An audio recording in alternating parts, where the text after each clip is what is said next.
गुरुर्ब्रह्मा गुरुर्विष्णु गुरुर्देवो महेश्वरः गुरुर्साक्षात् परब्रह्म तस्मै श्री गुरुवे नमः।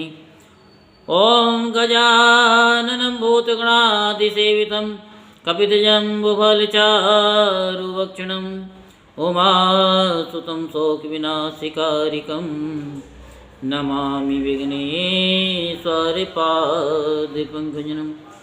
ओं श्री शाम शिवाय नमः। ओं श्री शाम शिवाय नमः। ओं श्री शाम शिवाय नमः। ओं श्री शाम शिवाय नमः। ओं श्री शाम शिवाय नमः।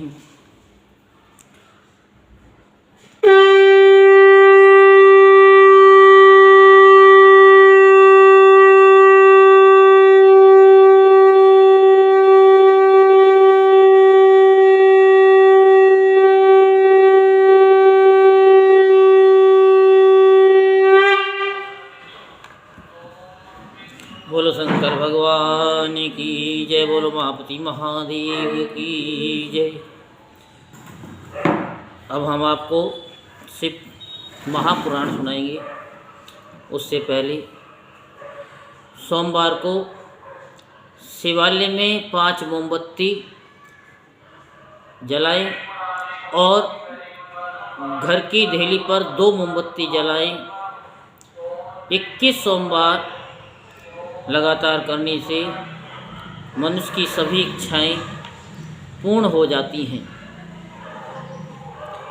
लोग कर रहे हैं, लाखों लोगों को फ़ायदा हुआ है। आप भी 5 मोमबत्ती शिव मंदिर में जलाएं और 2 मोमबत्ती अपने घर के दरवाजे पर शाम को 5:45 बजे से 6:15 के बीच में जलाएं, तो आपकी सभी इच्छाएं पूर्ण हो जाएंगी। बोल शंकर भगवान की जय। तो आज हम आपको शिव का सती के साथ विवाह के समय शंभु की माया से ब्रह्मा का मोहित होना और विष्णु द्वारा शिव तत्व का निरूपण की कथा आपको सुनाते हैं विस्तार पूर्वक। सो मन को एकाग्र करते हुए शांतिपूर्वक कथा को श्रवण करेंगे और धर्म लाभ प्राप्त करेंगे। ब्रह्मा जी बोले कि हे नारद, इस प्रकार कन्यादान कर दक्ष ने भगवान शंकर को अनेक प्रकार के उपहार दिए और ब्राह्मणों को भी बहुत सा धन दिया। उसके बाद लक्ष्मी सहित भगवान विष्णु शंभु के पास जाकर हाथ जोड़कर खड़े होकर ये कहने लगे। विष्णु बोले कि हे महादेव, हे करुणा सागर, हे प्रभु, हे तात, आप संपूर्ण जगत के पिता हैं और ये सती अखिल संसार की माता हैं। आप दोनों सत्पुरुषों के कल्याण तथा दुष्टों के दमन के लिए सदा लीलापूर्वक अवतार ग्रहण करते हैं, ये सनातन श्रुति है। हे हर, आप चिकने नीले अंजन के समान शोभा वाली सती के साथ उसी प्रकार शोभा पा रहे हैं जैसे मैं उसके विपरीत लक्ष्मी के साथ शोभा पा रहा हूँ। सती नीलवर्ण और आप गौरवर्ण हैं, उसके विपरीत में नीलवर्ण और लक्ष्मी गौरवर्ण हूँ। हे शंभु, आप इन सती के साथ रहकर देवताओं की और सज्जन मनुष्य की रक्षा कीजिए, जिससे संसारी जनों का सदा कल्याण होता रहे। हे सर्वभूतेश, हे प्रभु, इन सती को देखकर अथवा इन के विषय में सुनकर जो कामना युक्त हो उसका आप वध कीजिए, ये मेरी आपसे प्रार्थना है। ब्रह्मा जी बोले, भगवान विष्णु का ये वचन सुनकर सर्वज्ञ परमेश्वर ने मधुसूदन से हंसकर कहा कि ऐसा ही होगा। हे मुनीश्वर, उसके बाद विष्णु अपने स्थान पर आकर स्थित हो गए। उन्होंने उत्सव कराया और उस चरित्र को गुप्त ही रखा।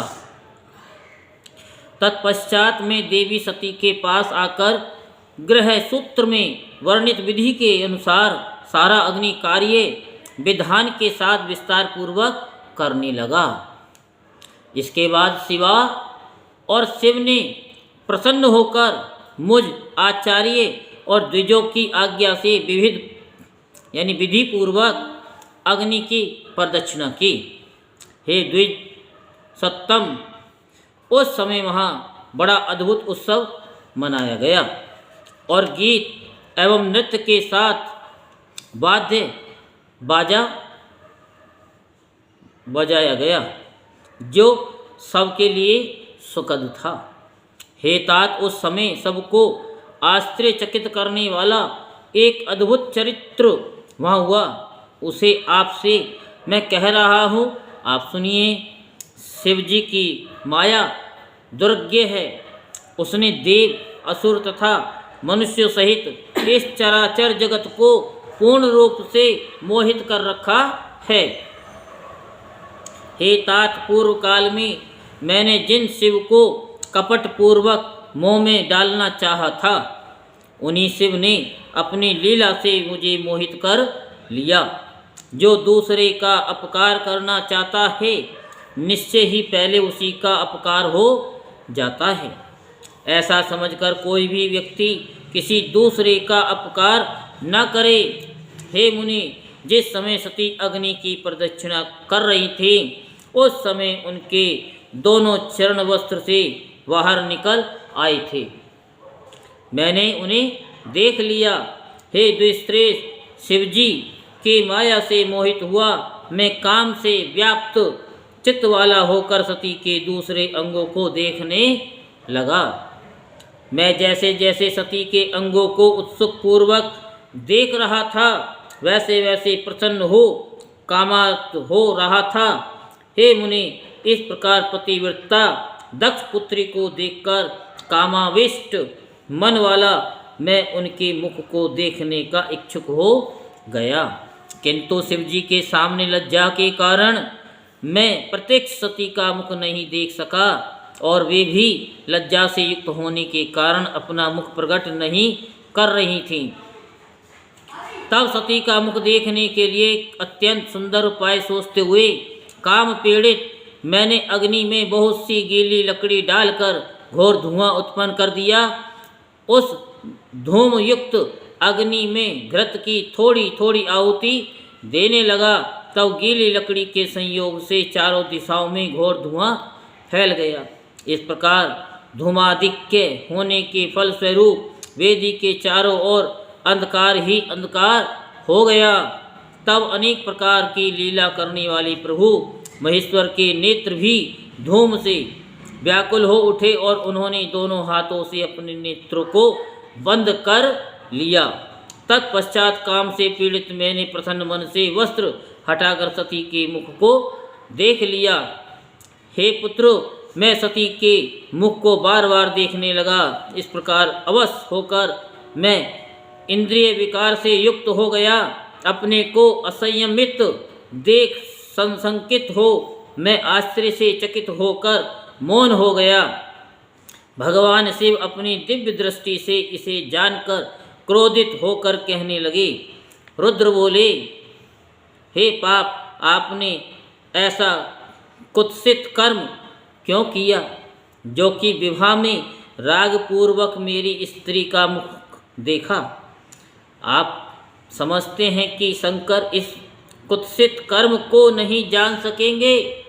हे विधे, इस त्रिलोकी में कोई भी बात मुझसे अज्ञात नहीं रह सकती, तो ये बात कैसे छिपी रहेगी।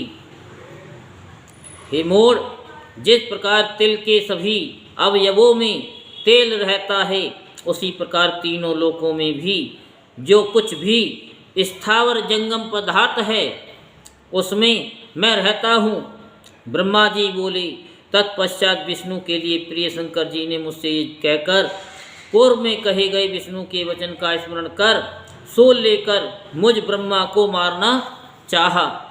हे द्विजोत्तम, मुझे मारने के लिए शिव के द्वारा त्रिशूल उठाए जाने पर महा उपस्थित मरीचि आदि ऋषि हाहाकार करने लगे। उस समय सभी देवता तथा मुनि भयभीत होकर क्रोध से जलते हुए शिव जी की स्तुति करने लगे। देवगण बोले, हे देवदेव, हे महादेव, हे शरणागत वत्सल, हे ईश, आप ब्रह्मा की रक्षा कीजिए। हे महेश्वर, कृपा कीजिए। हे महेश, आप इस संसार के पिता हैं तथा देवी सती जगत की माता कही गई हैं। हे सुर प्रभु विष्णु, ब्रह्मा आदि सभी देवगण आपके दास हैं। आपकी आकृति तथा लीला अद्भुत है। हे प्रभु, आपकी माया भी अद्भुत है। हे ईश्वर, उसने आपकी भक्ति से रहित सभी को मोहित कर लिया है। ब्रह्मा जी बोले, इस प्रकार दुखित देवता तथा मुनि क्रोध में भरे हुए देवादिदेव महादेव की स्तुति करने लगे। दक्ष प्रजापति ने संकित होकर वहां पहुंचकर दोनों हाथ उठाकर, ऐसा मत कीजिए, ऐसा मत कीजिए, ऐसा कहते हुए शिव जी के आगे जाकर उन्हें ऐसा करने से रोका। तब शिव जी अपने आगे दक्ष को आया हुआ देखकर भगवान विष्णु की प्रार्थना का स्मरण करते हुए इस प्रकार का अप्रिय वचन कहने लगे कि हे प्रजापति, मेरे महान भक्त विष्णु ने उस समय जैसा कहा था मैंने वही करना स्वीकार भी किया था। विष्णु ने कहा था कि प्रभु, जो वासना युक्त होकर सती को देखे उसका वध कीजिए। अब मैं ब्रह्मा का वध करके विष्णु के वचन को सत्य करता हूँ। ब्रह्मा जी ने कामना युक्त होकर सती को क्यों देखा? इन्होंने अत्यंत गर्हित कर्म किया है, इसलिए अपराधी ब्रह्मा का वध मैं अवश्य करूँगा। ब्रह्मा जी बोले, उस समय क्रोधाविष्ट देवेश्वर महेश के ऐसा कहने पर देवता मुनि तथा मनुष्य सहित सभी लोग कांपने लगे। चारों दिशाओं में हाहाकार मच गया और चारों ओर उदासी छा गई। उनके द्वारा विमोहित किया गया मैं उस समय अत्यंत व्याकुल हो उठा। तब मोह के अति प्रिय कार्य सिद्ध करने में प्रवीण तथा बुद्धिमान भगवान विष्णु ने ऐसा कहने वाले उन शिव जी की स्तुति की। अनेक प्रकार के स्तोत्रों से भक्तवत्सल शिव जी की स्तुति कर उन्हें ब्रह्मा का वध करने से रोकते हुए आगे जाकर उन्होंने इस प्रकार कहा। विष्णु जी बोले, हे भूतेश्वर, आप जगत को उत्पन्न करने वाले प्रभु, इन ब्रह्मा का वध न करें। ये आपकी शरण में आए हैं और आप शरण में आए हुए लोगों से स्नेह करने वाले हैं। मैं आपका परम प्रिय हूँ, इसलिए मुझे भक्तराज कहा गया है। मेरे इस निवेदन को हृदय में स्वीकार करके मेरे ऊपर कृपा कीजिए।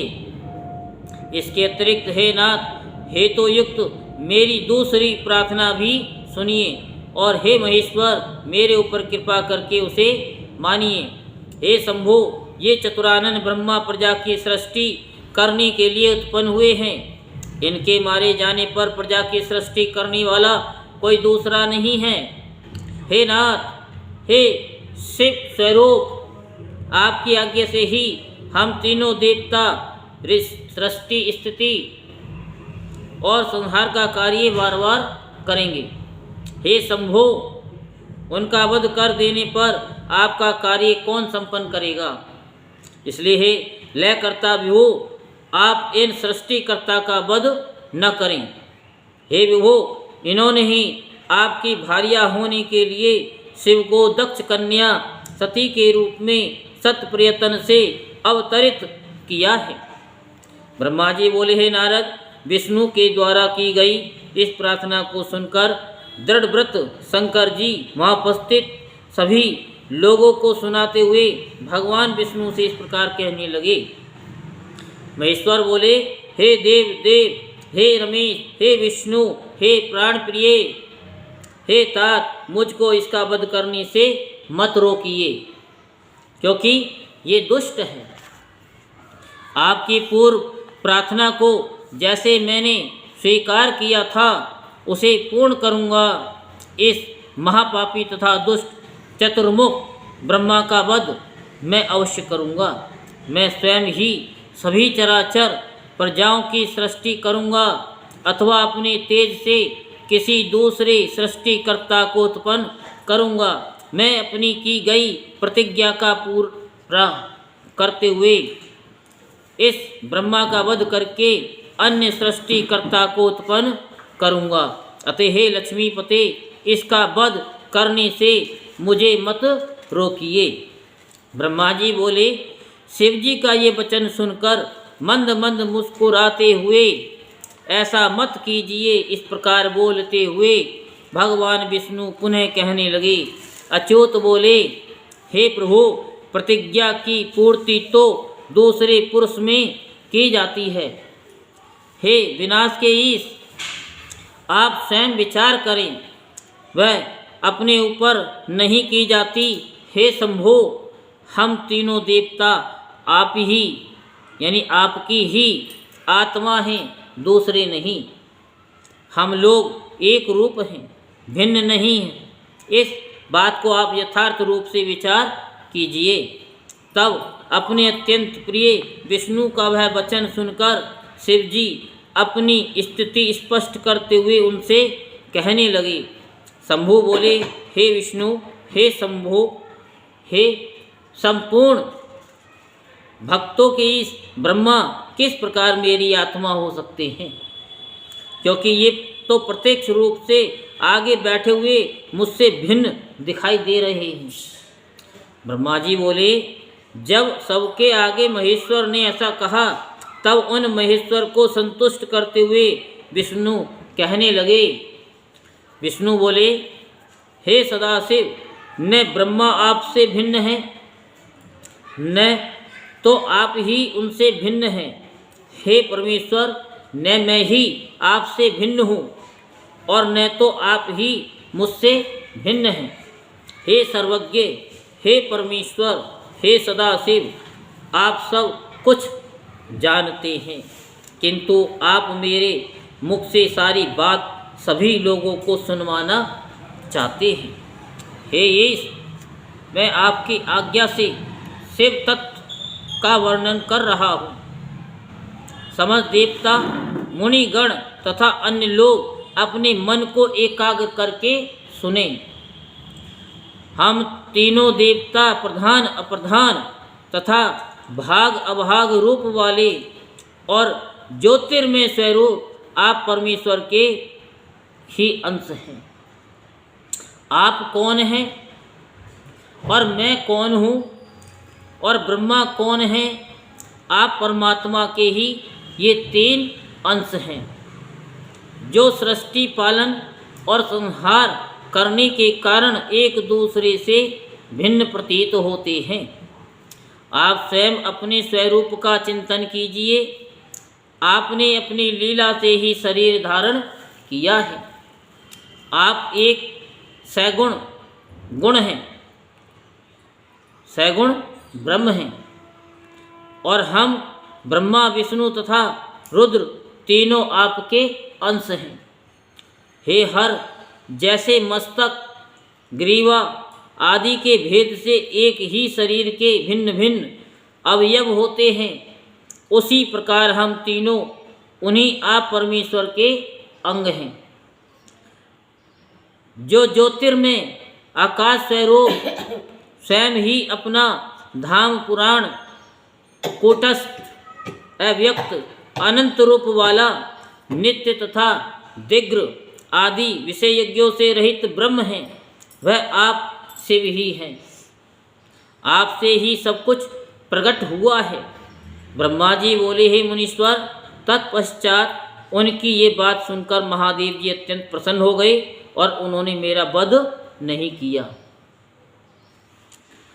ब्रह्मा जी का रुद्रशिरा नाम पड़ने का कारण सती एवं शिव का विवाह उत्सव, विवाह के अनंतर शिव और सती का वृषारूढ़ हो कैलाश के लिए प्रस्थान करने की कथा आपको विस्तार पूर्वक सुनाएंगे। तो आप सभी मन को एकाग्र करते हुए शांतिपूर्वक कथा को श्रवण करेंगे और आगे इस कथा को शेयर भी करेंगे और धर्म लाभ प्राप्त करेंगे। नारद जी बोले, हे ब्राह्मण, हे विधे, हे महाभाग, हे शिव भक्त, हे श्रेष्ठ प्रभु, हे विधे, आपने भगवान शिव के परम मंगलदायक तथा अद्भुत चरित्र को सुनाया। हे तात, उसके बाद क्या हुआ? चंद्रमा को सिर पर धारण करने वाले शिवजी एवं सती के दिव्य तथा संपूर्ण पाप राशि का नाश करने वाले चरित्र का वर्णन कीजिए। ब्रह्मा जी बोले, भक्तों पर अनुग्रह करने वाले शिवजी जब मेरा वध करने से विरत हो गए तब सभी लोग निर्भय, सुखी और प्रसन्न हो गए। सभी लोगों ने हाथ जोड़कर नतमस्तक हो शंकर जी को प्रणाम किया, भक्ति पूर्वक स्तुति की और प्रसन्नता पूर्वक जय जयकार किया। हे मुनि, उसी समय मैंने प्रसन्न तथा निर्भय होकर अनेक प्रकार के उत्तम स्तोत्रों द्वारा शंकर की स्तुति की। हे मुनि, तत्पश्चात अनेक प्रकार की लीला करने वाले भगवान शिव प्रसन्नचित्त होकर सभी को सुनाते हुए मुझसे इस प्रकार कहने लगे। रुद्र बोले, हे ब्राह्मण, हे तात, मैं प्रसन्न हूँ, अब आप निर्भय हो जाइए।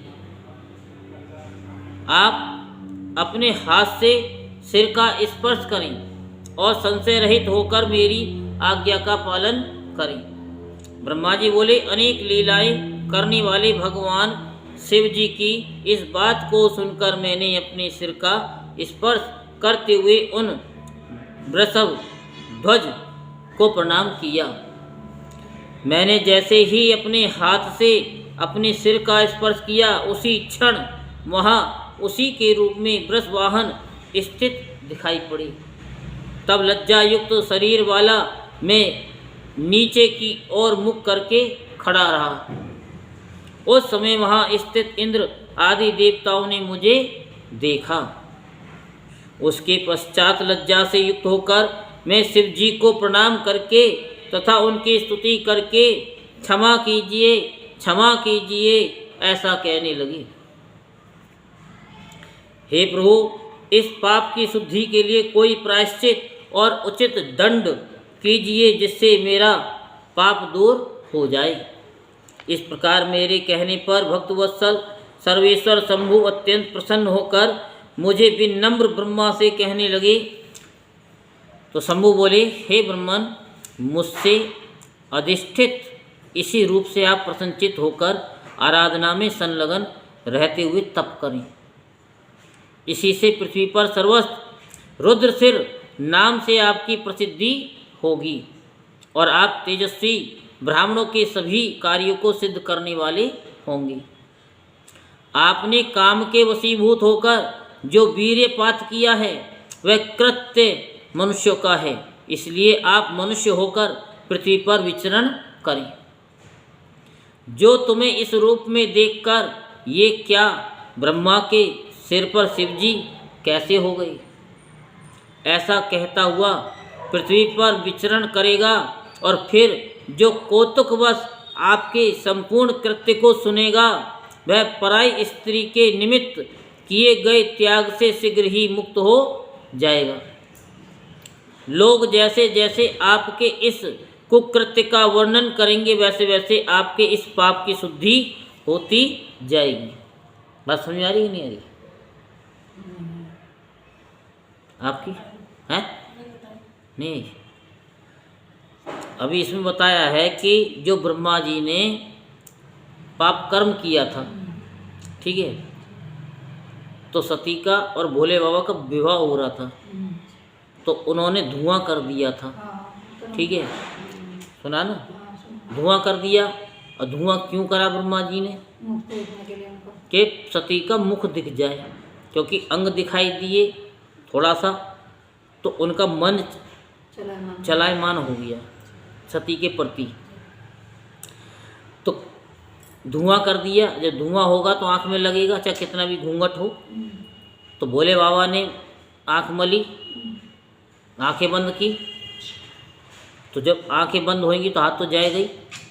ऐसे सती जी का भी गया तो उन्होंने बार बार मुख ब्रह्मा जी ने उनका देखा और एक साधारण मनुष्य की तरह वीरपात हो गया। ठीक है, तो ये वहाँ पाप हुआ तो भोले बाबा उनको मारने के लिए गए, तो फिर सारे लोग ब्रह्मा यहाँ गई ना। अब ये आगे जो कह रहे हैं ना कि ये कि तुम्हारा प्रायश्चित होगा, कैसे होगा कि जो तुमको देखेगा और तुम्हारी इस बात को सुनेगा कि भाई ये ऐसे ऐसे सती के साथ में इन्होंने ऐसा सिर पर करते रहे, ये नहीं आया समझ में क्या चीज थी। तिरसिरा यानी रुद्र सिर, रुद्र सिर नाम से आपकी प्रसिद्धि होगी, इस नाम से, और ब्राह्मणों के सभी कार्य को सिद्ध करने वाली होंगी। आपने काम के वशीभूत होकर जो वीरपात किया है वह कृत्य मनुष्य का है। कृत्य यानी ये काम मनुष्यों का है, इसलिए आप मनुष्य होकर पृथ्वी पर विचरण करेंगे। जो तुम्हें इस रूप से देखकर ये क्या है, यानी ये क्या, ब्रह्मा के सिर पर शिव जी कैसे हो गई? हाँ, तो उनके सिर पे शिव जी हो गई। ऐसा कहता हुआ पृथ्वी पर विचरण करेगा और फिर जो कौतुकवश आपके संपूर्ण कृत्य को सुनेगा वह पराई स्त्री के निमित्त किए गए त्याग से शीघ्र ही मुक्त हो जाएगा। जो सुनेगा तो वो मुक्त हो जाएगा। भाई हम किसी व्यक्ति को अजीब देखते हैं तो ये कैसा है, ये कैसा हुआ। अब मान लो किसी की आँख फूट गई तो हम कहेंगे ना इसकी आँख कैसे, बहुत से के चेहरा भी जला हुआ होता है तो देखा भी नहीं जाता, तो मन हिल जाता है, कांप जाता है, बहुत से को चेहरा जल जाता है ना, तो आँख ही नज़र आती हैं बस, नाक भी नज़र नहीं आती, तो कितना वो होता है। तो वही चीज़ बता रहे हैं कि जब पता चलेगा ये इस तरीके से जला, तो वही चीज़ बता रहे हैं कि जो इसको जब सुनेगा देखेगा तो वह पराई स्त्री के निमित्त किए गए त्याग से शीघ्र ही मुक्त हो जाएगा। अगर मान लो किसी ने भी अगर कुदृष्टि से किसी स्त्री को देखा होगा तो वो उससे मुक्त हो जाएगा। जैसे जैसे आपके इस कुकृत्य का वर्णन करेंगे, कुकृत्य समझ रही हो कि भाई इन्होंने ऐसा किया ब्रह्मा जी ने, तो क्या है कि वैसे वैसे उसके पाप की शुद्धि होती रहेगी, तुम्हारे पाप की शुद्धि होती रहेगी, वैसे वैसे आपके इस पाप की शुद्धि होती जाएगी। ब्रह्मा जी की होगी, ब्रह्मा जी की होगी। तो हम क्या कहते हैं कि जो हमारी कोई बुराई करता है, हमारे धर्मशास्त्रों में क्या है कि जो किसी की बुराई करता है तो माता जैसे अपने बच्चे का कहते हैं वो हाथ से वो विष्ठा को साफ करती है, कोठी को साफ करती है, ऐसे ही हम दूसरे की जब निंदा करते हैं तो हम उसकी विष्ठा को, उसकी बुराई को अपनी जीभ से साफ करते हैं बुराई करके। तो इसलिए हमें बुराई नहीं करनी चाहिए। तो ये क्या है कि वैसे वैसे पाप की शुद्धि होती रहेगी। अब जो आप कथा सुनने हो इनकी, तो ये कह रहे हैं कि जैसे जैसे कथा को सुनेंगे, तुम्हारे बारे में सुनेंगे, वैसे वैसे पाप की शुद्धि होती रहेगी। ये सिर्फ कथा यही तो कह रही है कि हम कथा को सुनते हैं तो हमारे पापों की शुद्धि होती जाएगी। और जब हम इस कथा को सुन करके किसी को शेयर भी कर देते हैं और जो गलती से सुन भी लेता है तो उसके पाप की भी शुद्धि हो जाती है और आपके महापाप की शुद्धि हो जाती है। क्योंकि आप जो काटोगे, बता रखा है ना कि अगर आपको 100 गज का प्लॉट की बरसम काटनी है तो आपको तो महीना लग जाएगा, लेकिन वही 100 गज के प्लॉट पे अगर 10 जने अगर काटेंगे तो 5-7 दिन के अंदर सारा कट के हाथ में आ जाएगा और पीछे से उतनी खेती हो भी नहीं पाएगी। आप काटते हुए चले जाओगे, 1 महीने तक एंड तक पहुंचोगे, पीछे से दूसरी लहराती हुई और आ जाएगी, दूसरे पाप। तो इन पापों के जो पीछे से जड़ को ही ख़त्म कर दिया जाए तो इस कथा को आगे शेयर कर दो। कोई सुने ना सुने, आपकी तरफ से तो गया, आपके उससे तो जड़ उखड़ गई। ठीक है, तो यही चीज़ बताई जा रही, वैसे वैसे आपके इस पाप की शुद्धि होती जाएगी। हे ब्राह्मण, संसार में मनुष्यों के द्वारा आपका उपहास कराने वाला तथा आपकी निंदा कराने वाला ये प्रायश्चित मैंने आपसे कह दिया। तो ये प्रायश्चित ही है। तभी तो हम कहते हैं किसी की बुराई मत करो, बुराई सुनो मत। सुनेंगे तो उसके पाप हमारे सर पे आ जाएंगे। तो कहते हैं ना, धरी सर पाप की मटकी, मेरे गुरुदेव ने पटकी। तो गुरुदेव ही उसको पटकते हैं। तो हम तो सब कहते हैं किसी की बुराई मत करो, और अपने अंदर कोई ऐसा अवगुण जरूर रखो जिससे कि आपकी बुराई लोग करें, आपकी बुराई करें। आप अंदर से उनको एक्सेप्ट मत कीजिए, लेकिन सामने वाले को ये प्रदर्शित कर दीजिए कि ये अवगुण हमारे अंदर है।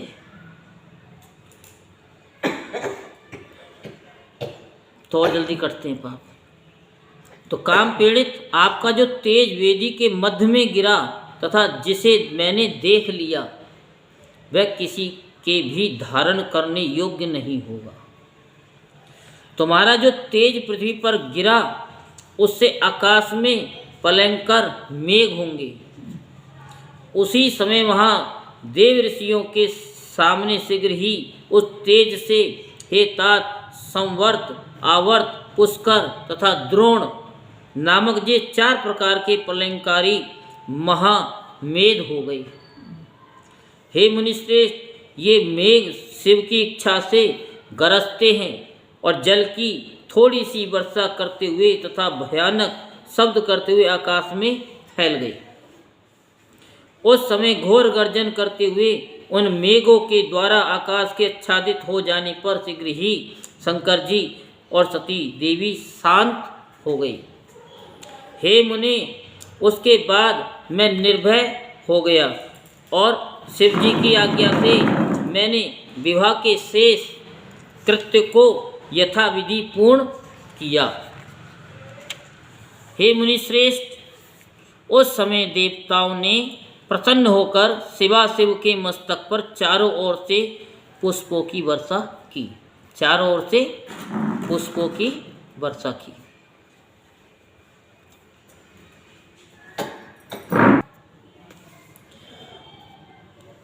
तो उस समय बाजे बजने लगे, गीत गाए जाने लगे, ब्राह्मण गण भक्ति से परिपूर्ण हो वेद पाठ करने लगे।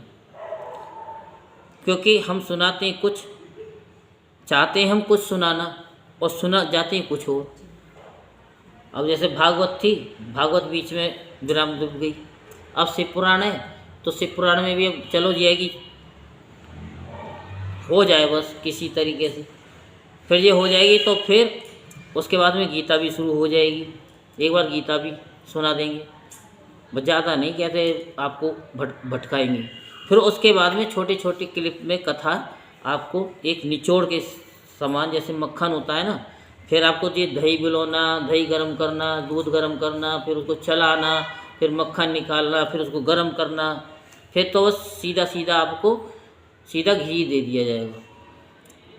अब इन्हीं में समझ गए, फिर तो घी दिया जाएगा। ठीक है। तो रंभा आदि अप्सराएं प्रेम पूर्वक नृत्य करने लगी। इस प्रकार हे नारद, देवताओं की स्त्रियों के बीच महान उत्सव हुआ। तदंतर यज्ञ कर्म का फल देने वाले भगवान परमेश्वर से प्रसन्न होकर लौकिक गति का आश्रय ले हाथ जोड़कर प्रेम पूर्वक मुझ ब्रह्मा से कहने लगे। ईश्वर बोले, हे ब्रह्मन, जो भी वैवाहिक कार्य था उसे आपने उत्तम रीति से संपन्न किया। अब मैं आपसे प्रसन्न हूँ। क्यों? क्योंकि आप सीधे बैठते हो, स्पाइनल कॉर्ड के प्रति सीधे बैठते हो, जिससे बीमारी न लगे।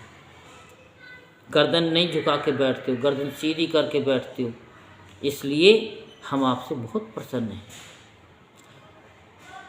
तो कभी गर्दन नहीं झुकानी चाहिए, बिल्कुल सीधी रखनी चाहिए।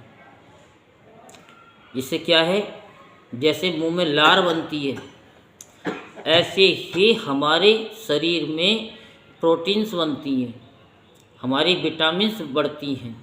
और क्या है कि जो मेडिकल स्टोर पे मेडिसिन नहीं होगी, बनी नहीं है, उससे कहीं लाख गुना मेडिसिन हमारे अंदर है। हम गर्दन झुका करके बैठ जाते हैं, तो ऐसी ऐसी मेडिसिन हैं जो आपको बीमारी कभी दूर नहीं होगी। शुगर की बीमारी लग जाएगी, सांस की बीमारी लग जाएगी, सू का रोग लग जाएगा, तो क्या है कि फिर ये बीमारी फिर जाती नहीं है, लग गई तो फिर तो सारे जीवन भर छींते रहो, उंगली छींते रहो। शुगर, खाली पेट शुगर नापो, फिर खाना खाने के बाद शुगर नापो। तो अगर नई शुगर को नपवाना है तो गर्दन बिल्कुल सीधी रहनी चाहिए, ठीक है। जो बच्चे गर्दन झुका करके ऐसे मुड़ करके पढ़ते हैं वो कभी सक्सेसफुल नहीं होते। इसीलिए बिल्कुल सीधे बैठो, खांसी नहीं आएगी, कम आएगी, ठीक है। मैं आपसे नहीं कह रहा हूँ, यूट्यूब वालों को कह रहा हूँ। हाँ, क्योंकि हम आपको तो समझाते रहते हैं, लेकिन यूट्यूब वालों को भी तो समझाना है भाई। आपके सारे किसी दूसरे को भी पता चल जाए, अच्छी बात है कि बुरी बात है, ठीक है। और फिर सीधे बैठने से क्या होगा कि ठंड भी कम लगती है, ठीक है। तो आप इस वैवाहिक कृत्य के आचार्य हैं, वे आपको क्या दक्षिणा दूं, क्या दक्षिणा दूं? हे सुश्रेष्ठ, आप उसे मांगिए, वह दुर्लभ ही क्यों ना हो। उसको शीघ्र कहिए, हे महाभाग, आपके लिए मेरे द्वारा कुछ भी अदेय नहीं है। कोई ऐसी वस्तु नहीं जो हम नहीं दे सकते। ब्रह्मा जी बोले कि हे मुनि, शंकर का ये वचन सुनकर मैंने हाथ जोड़ करके विनीत भाव से उन्हें बार बार प्रणाम कर कहा, हे देवेश, यदि आप प्रसन्न हैं और यदि मैं वर प्राप्त करना यानी करने योग्य हूँ, क्या हूँ? योग्य, इतनी मेरी कैपेसिटी है, योग्य हूँ, तो हे महेशान, जो मैं कह रहा हूँ उसे आप अत्यंत प्रसन्नता के साथ कीजिए। हे महेश्वर, आप मनुष्यों के पाप की शुद्धि के लिए इसी रूप में इस वेदी पर सदा विराजमान रहिए। हे चंद्रशेखर, हे शंकर, जिससे आपके सानिध्य में अपना आश्रम बनाकर अपने इस पाप की शुद्धि के लिए मैं तपस्या करूं। चैत्र मास के शुक्ल पक्ष की त्रयोदशी तिथि को पूर्वा फाल्गुनी नक्षत्र में रविवार के दिन इस भूतल पर जो मनुष्य आपका भक्ति पूर्वक दर्शन करेगा, हे हर, उसके सारे पाप नष्ट हो जाएंगे, विपुल पुण्य की वृद्धि हो और उसके समस्त रोगों का सर्वदा नाश हो जाए। जो स्त्री दुर्भगा, बंध्या, कानी अथवा रूपहीन हो, वह भी आपके दर्शन मात्र से निश्चित रूप से निर्दोष हो जाए। ब्रह्मा जी बोले, जो आपको हमने बताई है ना, करोड़ों रुपए देंगे ना तो भी कोई नहीं बताने का। जींस भी कभी पहनानी नहीं चाहिए अपने बच्चों को, जींस, क्योंकि फिर उनके जीन्स बिगड़ जाती हैं, फिर संतानें होने में दिक्कत हो जाती है, संतानें कम होती हैं, उनकी जीन्स बिगड़ जाती हैं। जीन्स आप नहीं समझोगे, समझते हो क्या? समझते हो क्या? जो हमारे पूर्वजों के जीन्स जो हमारे अंदर हैं, जो बच्चों के कीटाणु होते हैं, जो 7 पीढ़ी बाद भी उत्पन्न हो जाते हैं। जैसे किसी के सास के लड़की हुई तो उनकी सास के भी लड़की हुई थी पहले, उनकी सास के भी पहले लड़की हुई थी, उनकी सास के भी पहले लड़की हुई थी, तो उनकी एक परंपरा चली आती है। तो क्या है कि जो झुक कर के बैठते हैं, जो जीन्स टाइट पहनते हैं, तो उनके जो जीन्स है ना वो वीक हो जाते हैं, नाना प्रकार की बीमारियां लग जाती हैं। फिर वो भागवत की कथा में बैठते हैं, फिर भागवत आचार्य बताते हैं, शिव पुराण कथा करने वाले भी बताते हैं, लेकिन बताएंगे बहुत कम। और जिस समय वो बताएंगे तो आप लोग उस समय पर होंगे नहीं, क्योंकि लेट आने की आदत होती है। कुछ जल्दी भाग जाते हैं, कुछ हमारे पाप ऐसे होते हैं कि हमें उसे सुनने से पहले उठा देते हैं कि देर होगी चलो। तो जो हम बता रहे हैं उसका ध्यान रखो। अगर हम जितना सीधा बैठेंगे उतने कम बीमार पड़ते हैं। तो इसलिए कोशिश करो, लपर लपर नहीं बोलो, कोशिश करो। कोशिश करोगे तो एक दिन सब हो जाएंगे।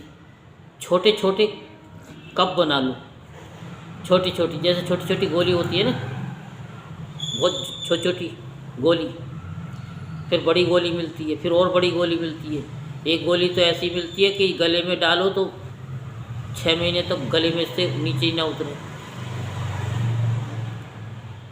है ना। वो कौन सी है गैस जो बनाती है वो बड़ी, हमने तो खाई नहीं है, लेकिन हाँ लोगों के मुंह से सुना है कि हमारे तो गले से उतरती ही नहीं है वो।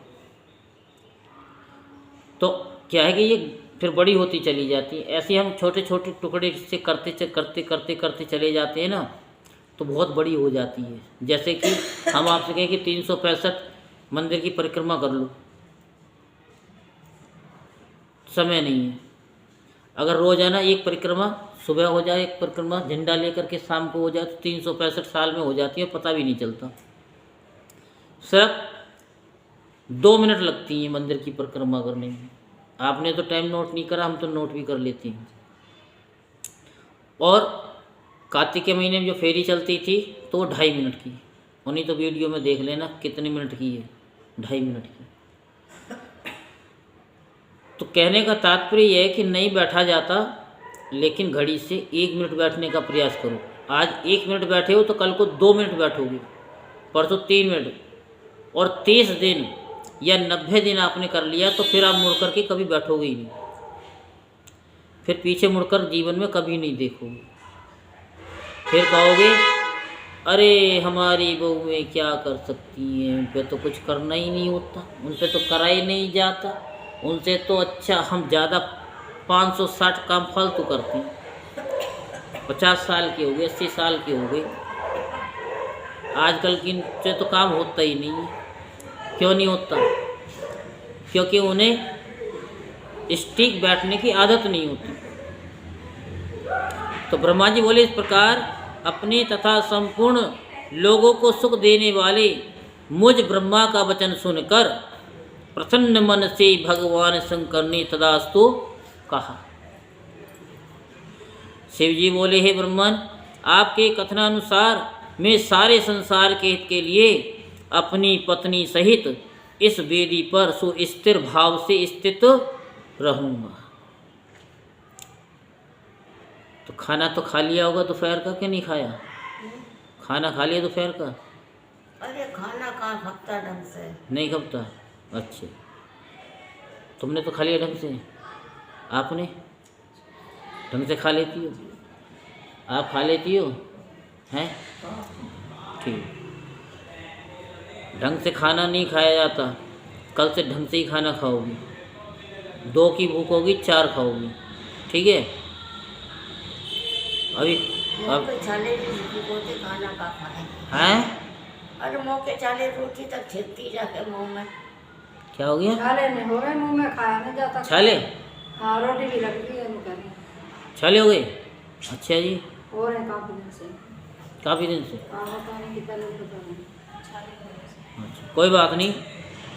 छाले होते पेट की गर्मी से, क्योंकि ये पूरा सांस तो लेती नहीं है, गर्दन और यूँ करके बैठ गई तो सांस कहाँ आएगा? बिल्कुल सीधे बैठ करके लंबा गिरे तब से मैं चोट लगी कमर में, तब से बैठ नहीं पाते जा रहा। तो शिव जी बोले कि ब्रह्मन, आपके कथनानुसार मैं सारे संसार के हित के लिए अपनी पत्नी सहित इस वेदी पर सुस्थिर भाव से स्थित रहूँगा। तो हम आपको कथा कहाँ सुना रहे थे? तथास्तु कह रहे थे। हाँ, तो वहीं से आगे हमने सुनाया है। तो ब्रह्मा जी बोले कि ऐसा कहकर पत्नी सहित भगवान शिव अपनी अंशरूपिणी मूर्ति को प्रकट कर वेदी के मध्य भाग में विराजमान हो गई।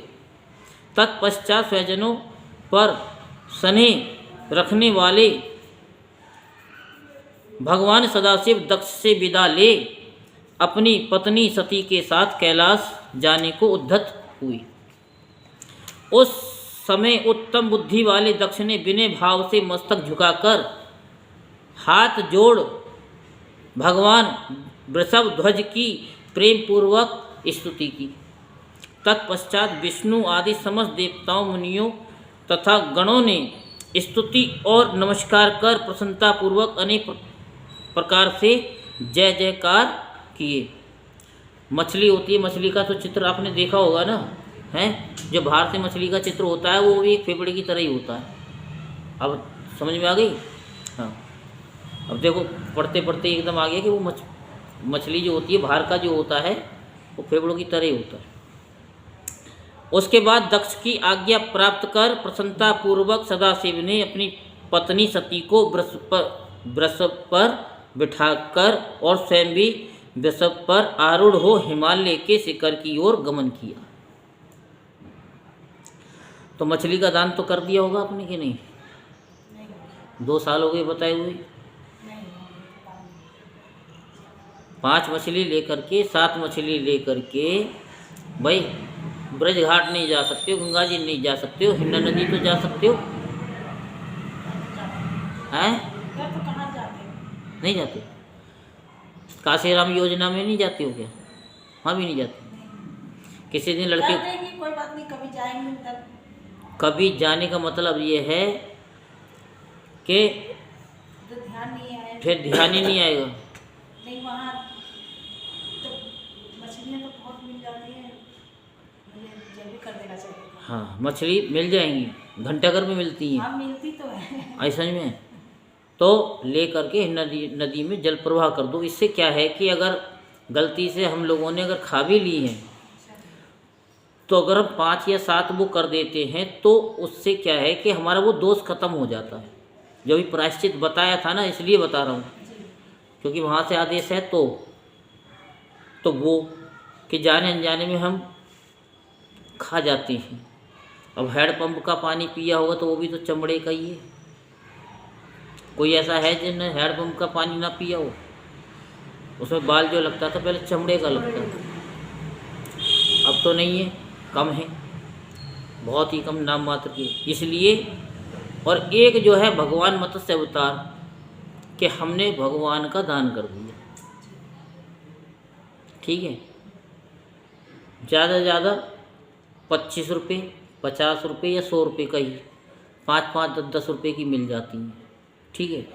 वो जल में प्रवाह कर दो, कुछ आटे की गोलियां बना लो और वो भी साथ में डाल दो, ठीक है।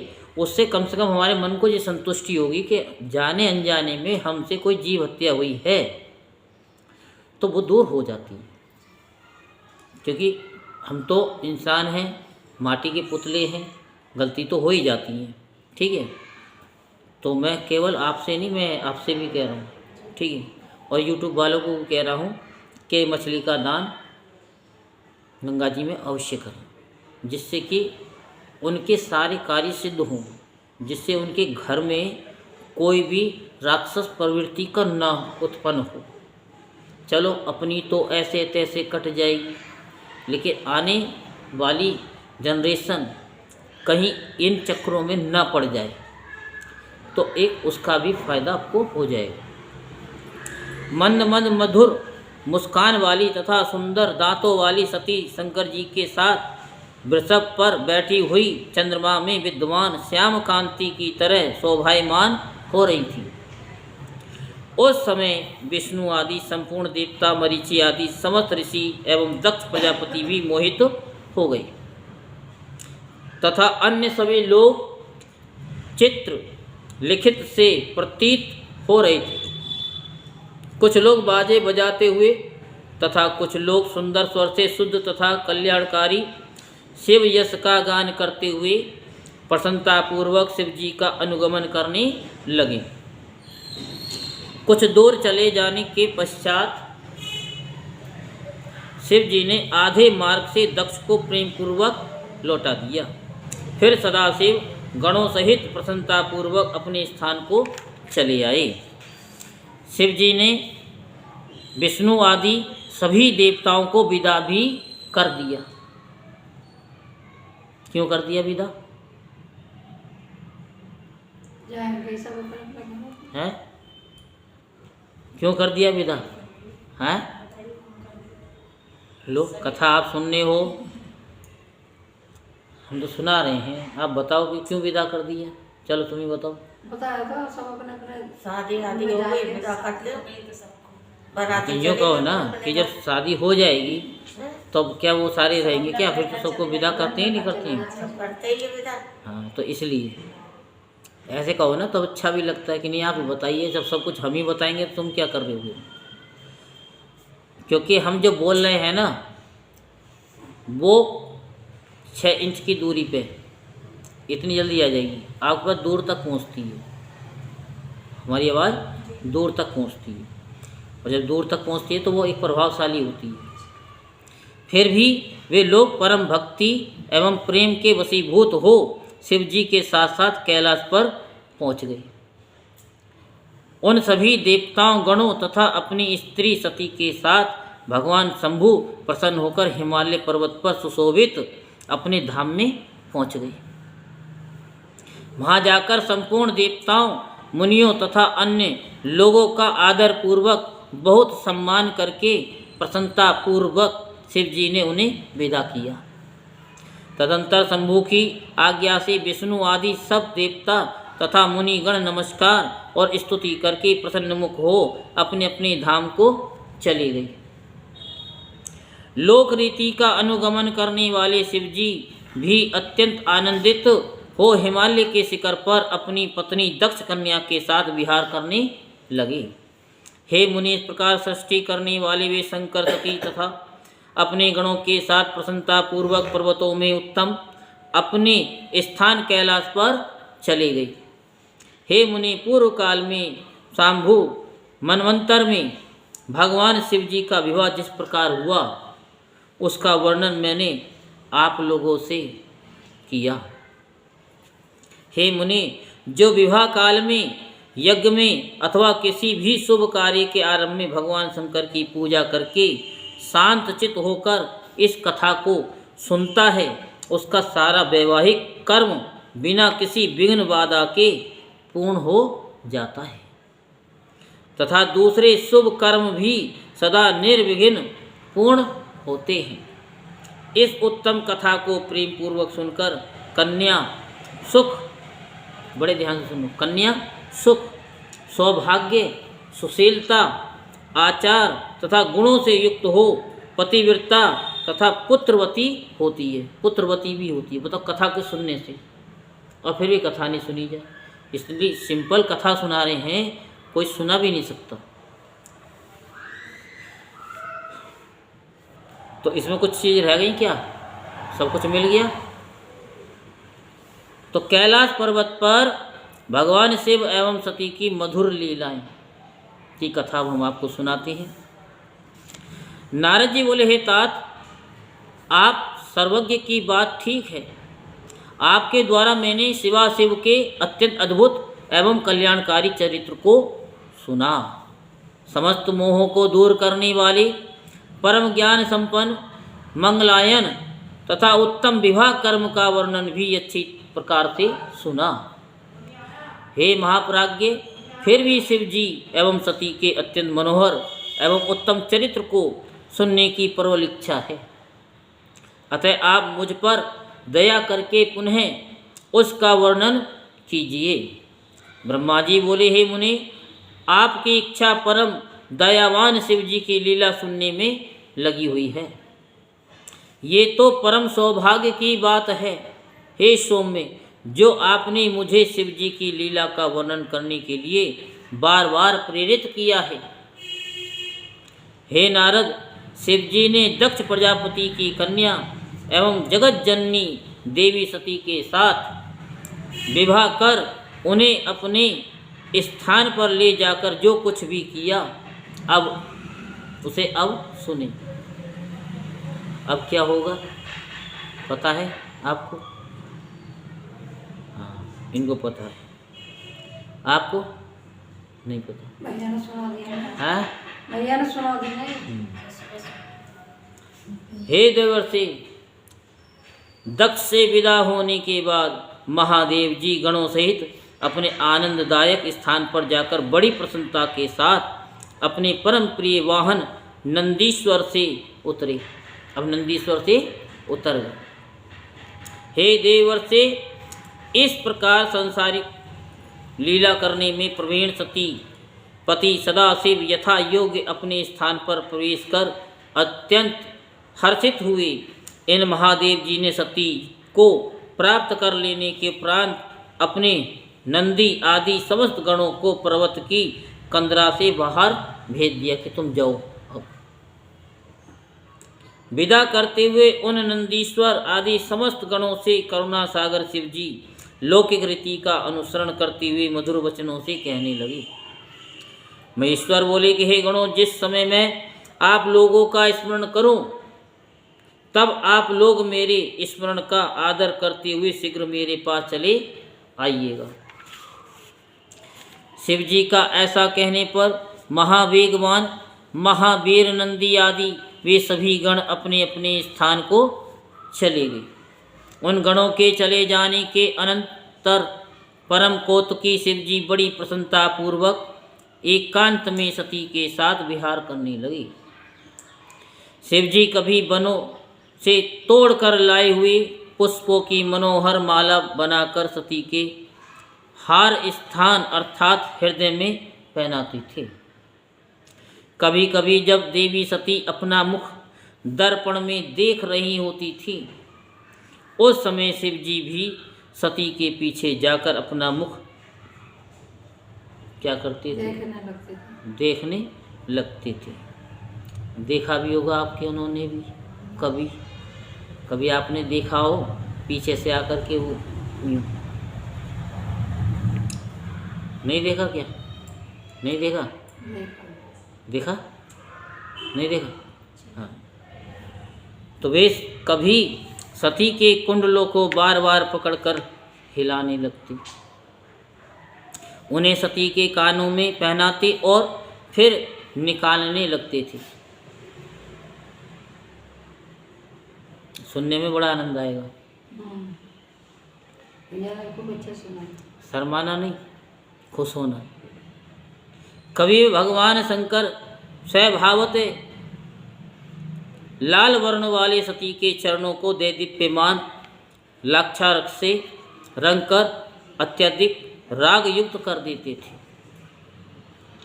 सती का मुखावलोकन करने के उद्देश्य से जो बात दूसरों के समक्ष भी कही जा सकती थी, उसे सती के कानों में कहते थे। वे कभी घर से दूर नहीं जाते थे। यदि दूर जाते भी तो शीघ्रता से वापस आ जाती थी और किसी बात को सोचती हुई सती के नेत्रों को पीछे से आकर के अपने हाथों से बंद कर लेते थे। कभी वे अपनी माया से छिपकर वहीं जाकर सती का आलिंगन करते तो वह भयभीत होकर अत्यंत चकित होते हुए व्याकुल हो जाती थी। वे कभी स्वर्ण कमल की कली के समान उनके वक्ष स्थल पर कस्तूरी से भ्रमर के आकार की चित्रकारी करते थे और कभी उनका हार उतार लेते थे और फिर उसे वहीं स्थापित भी कर देते थे। कभी सती के अंग से बाजूबंद कंकण तथा अंगूठी बार बार निकालकर उसे पुनः उसी स्थान पर पहना दिया करते थे। ये तुम्हारे ही समान स्वरूप वाली तुम्हारी कालिका नाम की सखी आ रही है। शिव जी द्वारा इस प्रकार के वचनों को सुनकर जब सती उस सखी को देखने के लिए चलती तो शिव जी उनका स्पर्श करने लगते। कभी परमर्थाधिपति शिव काम के उन्माद से व्यग्र होकर अपनी प्रिया के साथ काम के लिए परिहास करने लगते थे। कभी शंकर जी कमल पुष्पों तथा अन्य मनोहर पुष्पों को लाकर बड़े प्रेम से उनका आभूषण बनाकर सती के अंगों में पहनाते थे। इस प्रकार भक्तवत्सल महेश्वर समस्त रमणीय वन कुंजों में सती के साथ विहार करने लगे। देवी सती के बिना शिव जी कहीं भी नहीं जाते थे, न बैठते थे और न ही किसी प्रकार की चेष्टा ही करते थे। सती के बिना उन्हें क्षण मात्र भी चैन नहीं पड़ता था। इस प्रकार कैलाश पर्वत के प्रत्येक वन कुंज में बहुत समय तक विहार करने के पश्चात वे पुनः हिमालय के शिखर पर गई और उन्होंने अपनी इच्छा से कामदेव का स्मरण किया।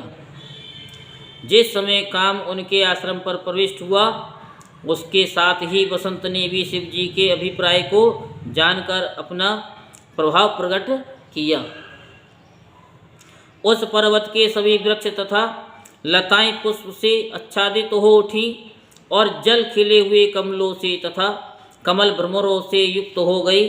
उस समय उत्तम ऋतु बसंत के प्रविष्ट होते ही सुगंधित पुष्पों की गंध से समन्वित आनंददायक तथा सुगंधित से युक्त मल्य पवन बहने लगा। संध्याकालीन अरुण चंद्रमा के सदृश पलाश शोभायमान होने लगे। सभी वृक्ष काम के अस्त्र के समान सुंदर पुष्पों से अलंकृत हो गई। तड़ागों में कमल पुष्प खिल उठे। अनुकूल वायु संसार के मनुष्यों को मोहित करने हेतु उद्यत दिखाई पड़ने लगी। भगवान शंकर के समीप नागकेसर के वृक्ष अपने स्वर्ण के समान पुष्पों से कामदेव की ध्वजा के समस्त मनोहर प्रतीत होने लगी। ध्वजा के समान मनोहर प्रतीत होने लगी। लवंग की लता अपनी सुरभित गंध से वायु को सुवासित करके कामी जनों के चित्त को मोहित करने लगी। मंडराने वाले तथा आम्र मंजरियों में गुंजार करने वाले भोरों के सुंदर समूह कामदेव के बाणों के समान तथा काम से व्याप्त मदन के पर्यंक जैसे प्रतीत हो रहे थे। ज्ञान रूपी प्रकाश को प्राप्त कर जिस प्रकार मुनियों का मन प्रफुल्लित हो जाता है, उसी प्रकार खिले हुए कमल पुष्पों से युक्त निर्जल जल शोभा पा रहे थे। सूर्य की किरणों के संपर्क के कारण बर्फ पिघलकर बहने लगी। जल ही जिनका हृदय है, ऐसे कमल जल के बीच स्पष्ट रूप से दृष्टिगोचर हो रहे थे। रात्रि वेला में तुषार रहित इस रात्रियां चंद्रमा से युक्त होने के कारण प्रियतम के साथ सुशोभित होने वाली स्त्रियों जैसी प्रतीत हो रही थी। ऐसे मनोहर हारी बसंत काल में महादेवी जी सती के साथ पर्वत कुंजों एवं नदियों में बहुत काल तक स्वच्छंदता से रमण करने लगी। और हे मुनि, उस समय दक्ष कन्या देवी सती भी महादेव जी के साथ शोभा को प्राप्त हुई। शिव जी को सती के बिना क्षण मात्र भी शांति नहीं मिलती थी। शिव जी की प्रिया सती भी उन्हें रस का पान कराती हुई प्रतीत हो रही थी। शंकर जी खिले हुए नवीन पुष्पों की अपने हाथ से माला बनाकर सती के अंगों को सुशोभित करते हुए नए नए मंगल कर रहे थे। आलाप, अवलोकन, हास्य और परस्पर संभाषण आदि के द्वारा वे शंभु कभी उन गिरजा को स्वयं सोत के रूप में भी दिखाई देते थे। उन सती के चंद्रमुख का अमृतपान करने में सन्नद्ध शरीर वाले शिव अपने शरीर की अनेक अवस्थाएं कभी कभी दिखाने लगते थे। वे शिव जी सती के मुख कमल की सुगंधी, उनकी मनोहर सुंदरता तथा प्रीतिपूर्ण चेष्टाओं में इस प्रकार बंध गए थे जैसे कोई बंधा हुआ हाथी किसी भी प्रकार की चेष्टा करने में अपने को असमर्थ पाता है। इस प्रकार हे महेश्वर, हिमालय पर्वत के कुंजों, शिखरों पर और गुफाओं में सती के साथ प्रतिदिन रमण करने लगे। हे सूर्य ऋषि, इस प्रकार उनके विहार करते हुए देवताओं के वर्ष अनुसार 25 वर्ष व्यतीत हो गए। कितने? अच्छा। अब सती और शिव का विहार वर्णन की कथा आपको सुनाते हैं। ब्रह्मा जी बोले, किसी समय वर्षा ऋतु में जब श्री महादेव जी कैलाश पर्वत के शिखर पर विराजमान थे, उस समय सती शिव जी से कहने लगी। सती बोली, हे देव देव, हे महादेव, हे शंभो, हे मेरे प्राणवल्लभ, हे नाथ, मेरे वचनों को सुनिए और हे मानद सुन करके उसे कीजिए। हे नाथ, ये परम कष्टदायक वर्षा काल आ गया है तथा अनेक वर्ण के मेघों के गर्जन से आकाश तथा दिशाएं व्याप्त हो गई हैं। कदम के पराग से समन्वित जल बिंदुओं को लेकर बहने वाली मनोहारिणी तथा तीव्र गति वाली वायु प्रवाहित हो रही है। इस वर्षा काल में जल समूह की धाराओं से वृष्टि करते हुए तथा चमकती हुई बिजली की पताका वाले इन मेघों की गर्जना के कारण किसका मन विक्षुब्ध नहीं हो जाता। विरही जनों को दुखदायी कर देने वाला ये वर्षा काल महाभयानक है। इस समय आकाश के मेघाच्छन्न होने के कारण दिन में न तो सूर्य का दर्शन हो पा रहा है और न तो रात्रि में चंद्रमा ही दिखाई पड़ता है। इस काल में दिन भी रात्रि के समान ही प्रतीत हो रहा है। प्रचंड वायु के झोंकों के साथ कारण मेघ शब्द करते हुए आकाश में कहीं भी स्थिर नहीं हो पा रहे हैं। हे शंकर, ये मेघ ऐसे प्रतीत हो रहे हैं जैसे अभी लोगों के सिर पर गिर जाएंगे। हे शंकर, हवा के वेग से ये बड़े बड़े वृक्ष आकाश में नाचते हुए से प्रतीत हो रहे हैं। ये कामी जनों के लिए सुख देने वाले तथा भीरू जनों को भयभीत करने वाले हैं। काले तथा चिकनी बादलों वाली आकाश के ऊपर उड़ती हुई बंग पंक्ति यमुना नदी के ऊपर बहते हुए फैन जैसी प्रतीत हो रही है। इस काली रात्रि में बादलों में छिपा हुआ ये चंद्रमंडल समुद्र में प्रदीप्त हुई बड़बांगनी के समान प्रतीत हो रहा है। हे विरूपाक्ष, इस मंदराचल पर्वत शिखर के प्रांगण में भी वर्षाकालीन घासें उग आई हैं। फिर अन्य स्थानों की चर्चा ही क्या करूं।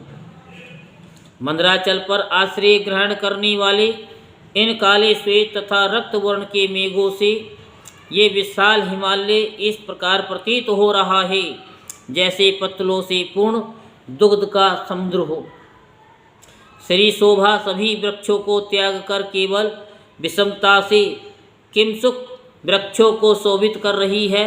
जिस प्रकार महालक्ष्मी कलयुग में सज्जनों को त्याग कर सभी ऊंचे नीचे पुरुषों को प्राप्त होती है। मंदराचल पर्वत के शिखर पर वास करने वाले बादलों के शब्द से हर्षित होकर मोर वन में अपनी पीठ दिखाकर नृत्य कर रहे हैं। मेघों के लिए उत्सुक इन चातकों की मधुर ध्वनि इस वर्षा काल में सुनाई पड़ रही है और पथिकगण तीव्र जल वर्षा के कारण रास्ते में होने वाली थकान को दूर कर रहे हैं। हे शंकर, मेरी देह पर मेघों द्वारा ओले गिराए जाने से उत्पन्न हुई इस दुर्नीति को देखिए। जो अपने अनुगामी मोर तथा चातकों पर भी उपल की वर्षा कर उन्हें ओलों से आच्छादित कर रहे हैं। हे गिरीश, मोर तथा सारंग भी अपने मित्र बादल से पराभव को प्राप्त कर दूर होने पर भी हर्षपूर्वक मानसरोवर को चले जा रहे हैं। हे सदाशिव, इस विषम परिस्थिति में केवल आपको छोड़कर कौवा और चकोर पक्षी भी अपना घोंसला बना रहे हैं। अब आप ही बताइए, घर के बिना आप किस प्रकार शांति प्राप्त करेंगे। हे पिनाक धारिणी, मुझे इन मेघों से बहुत बड़ा भय उत्पन्न हो गया है, इसलिए मेरे कहने से निवास के लिए शीघ्र ही घर बनाने का प्रयत्न कीजिए। हे वृषभध्वज, आप कैलाश पर्वत पर, हिमालय पर अथवा महाकोशी पर या पृथ्वी पर अपने योग्य निवास स्थान बनाइए। ब्रह्मा जी बोले, हे नारद, इस प्रकार दक्ष कन्या सती के द्वारा बार बार कहे जाने पर शिवजी अपने सिर पर स्थित चंद्रमा के प्रकाश पुंज के समान उज्ज्वल मुख से हंसने लगे।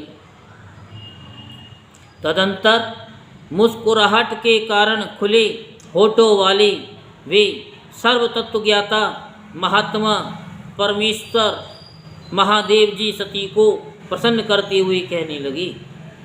ईश्वर बोले, हे मनोहरे, हे मेरी प्रिय, तुम्हारी प्रीति के लिए मैं तुम्हारे रहने के योग्य निवास स्थान उस जगह पर बना दूंगा जहाँ मेघ कभी भी नहीं जा सकेंगे। हे मनोहरे, वर्षा काल में भी ये मेघ हिमालय पर्वत मध्य भाग के नीचे ही नीचे घूमते रहते हैं। उसी प्रकार हे देवी, ये मेघ इस कैलाश पर्वत के भी नीचे ही नीचे घूमते हैं। कैलाश पर्वत के ऊपर नहीं जाते हैं। पुष्कर, आवर्तक आदि मेघ भी जम्मू के मूल भाग तक ही रह जाते हैं। ये जम्मू के ऊपर रहने वाले सुमेरु पर्वत के शिखर पर नहीं जाते हैं। हे प्रिय, इन वर्णित पर्वतों में जिस पर्वत पर तुम्हारी निवास करने की इच्छा हो, उस पर्वत को शीघ्र ही बताओ। उस हिमालय पर्वत पर निवास करने से स्वच्छंद विहार करने वाले स्वर्ण के सदृश पंख वाले ये अनिल नामक पक्षी समूह ऊंचे ऊंचे मधुर शब्दों से तुम्हारे कौतुक केली क्रीड़ा का गान करेंगे। सिद्धों की कमनीय स्त्रियां मणियों के द्वारा कोटकर बनाई गई इस हिमालय की भूमि पर स्वेच्छा विहार काल में कौतुक से तुम्हारे बैठने के लिए आसन का निर्माण कर स्वच्छ पृथ्वी को तुम्हारे लिए अर्पण करेंगी और अनेक प्रकार के फल फूल और फल मूल आदि लाकर देने की इच्छा करेंगी। नाग कन्याएं, पर्वत कन्याएं एवं तुरंगमुखी किन्नरियाँ, ये सभी मन को मोहने वाले अपने हाव भाव सदैव तुम्हारी सहायता करेंगी। तुम्हारे इस अतुलनीय रूप तथा मनोहारी मुख को देखकर वहाँ की स्त्रियाँ अपने पति के लिए मनोहर लगने वाले शरीर, अपने रूप तथा गुणों को धिक्कार करेंगी तथा तुम्हारी और निरंतर देखती रहेंगी। पर्वतराज हिमालय की पत्नी मैनाक, जो अपने रूप तथा गुण से त्रिलोक में विख्यात है, वह भी तुम्हारे मनो अनुकूल ऐश्वर्य आशीर्वाद तथा प्रार्थना से तुम्हें प्रसन्न करना चाहेंगी। गिरिराज से वंदना के योग समस्त पुरजन तुम्हें प्रसन्न करने का सदा प्रयत्न करेंगे और यदि अत्यंत उदार रूपा तुमको कभी शोक हुआ तो वे लोग तुम्हें शिक्षा देंगे तथा अपने गुणों से प्रसन्न रखेंगे। हे प्रिय, कोकिलों के विचित्र मधुर आलापों से परिपूर्ण कुंज समूहों से आवृत स्थान में जहाँ बसंत की उत्पत्ति का स्थान है, क्या तुम उस स्थान में जाना चाहती हो जहाँ विविध प्रकार के अनेक तालाब, सैकड़ों कमलनियों से समन्वित शीतल जल से परिपूर्ण है, जहाँ अश्व, हाथी तथा गौओं का निवास है। हे देवी, वहाँ सभी प्रकार की कामनाओं को प्रदान करने वाले कल्प संज्ञक वृक्षों से घिरे हुए सुंदर मनोहारी पुष्पों को तथा हरे भरे नवीन घास के मैदानों को प्रफुल्लित नेत्रों से देखना। हे महामाये, इस प्रकार के उस हिमालय पर हिंसक जंतुगण भी शांति पूर्वक निवास करते हैं। वह अनेक प्रकार के मृग गणों से युक्त हैं। वहाँ पर स्थित देवालयों में मुनियों तथा यतियों का निवास है। उन पर्वत के शिखर स्फटिक, स्वर्ण एवं चांदी से व्याप्त हैं। वह मानस आदि सरोवरों से चारों ओर से सुशोभित हैं तथा वह स्वर्ण से बने हुए रत्नों के दंड वाले अध खिले कमलों में व्याप्त हैं। शिशुमार एवं असंख्य कच्छप एवं मकरों से वह मानसरोवर परिव्याप्त है। वह मनोहर नील कमलों और उत्पलक कमलों से शोभित है। हे देवी, वह कमल पुष्पों से गिरते हुए सुगंधित कुकुमों से व्याप्त है। गंधों से समन्वित स्वच्छ जलों से वह मानस सरोवर पूर्ण है। मानस सरोवर का वह तट हरे भरे ऊंचे एवं नवीन घास वाले भूमि भाग से सुशोभित है। यहाँ के सखोट के वृक्ष इस प्रकार प्रतीत हो रहे हैं जैसे अपनी शाखा को हिलाकर नृत्य कर रही हूँ। अपनी इच्छा के अनुसार अनेक प्रकार के रूप धारण करने वाले देवताओं सारसों एवं मत वाले चक्रवाकों से मान सरोवर सुशोभित हो रहा है। परम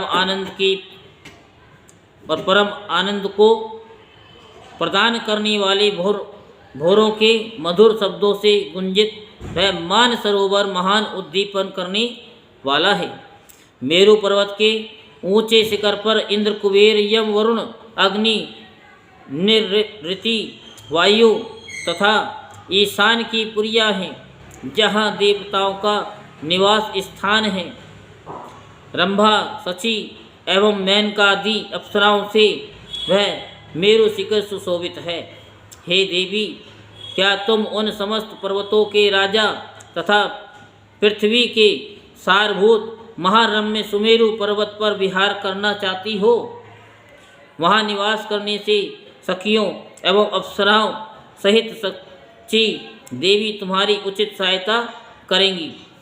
अथवा तुम मेरे आश्रयभूत कैलाश पर जो पर्वतेंद्र के नाम से विख्यात है उस पर निवास करना चाहती हो, जहाँ पर कुबेर की अलकापुरी है, जहाँ गंगा की जल धारा बह रही है, जो स्वयं पूर्ण चंद्र के समान समुज्ज्वल है, और जिस कैलाश की कंदराओं तथा शिखरों पर ब्रह्म कन्याएं मनोहर गान करती हैं।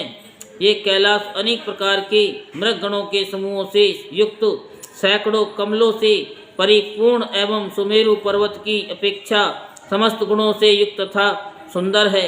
हे देवी, इन स्थानों में जहाँ कहीं भी तुम्हारी रहने की इच्छा हो, उस स्थान को शीघ्र मुझे बताओ। मैं वहाँ पर तुम्हारे निवास स्थान का निर्माण करूँगा। ब्रह्मा जी बोले, शंकर के इस प्रकार कहने पर सती देवी अपने निवास भूत स्थान का लक्षण इस प्रकार कहने लगी। सती बोली, हे देव, मैं आपके साथ इस पर्वतराज हिमालय पर ही निवास करना चाहती हूँ। आप इसी पर्वत पर शीघ्रता पूर्वक निवास स्थान का निर्माण कीजिए। ब्रह्मा जी बोले, सती द्वारा इस प्रकार कहे जाने पर शंकर जी अत्यधिक मोहित हो गए और सती को साथ लेकर हिमालय पर्वत के ऊंचे शिखर पर चले गए। इससे आगे कथा हम आपको कल सुनाएंगे। हर हर महादेव, हर हर महादेव, हर हर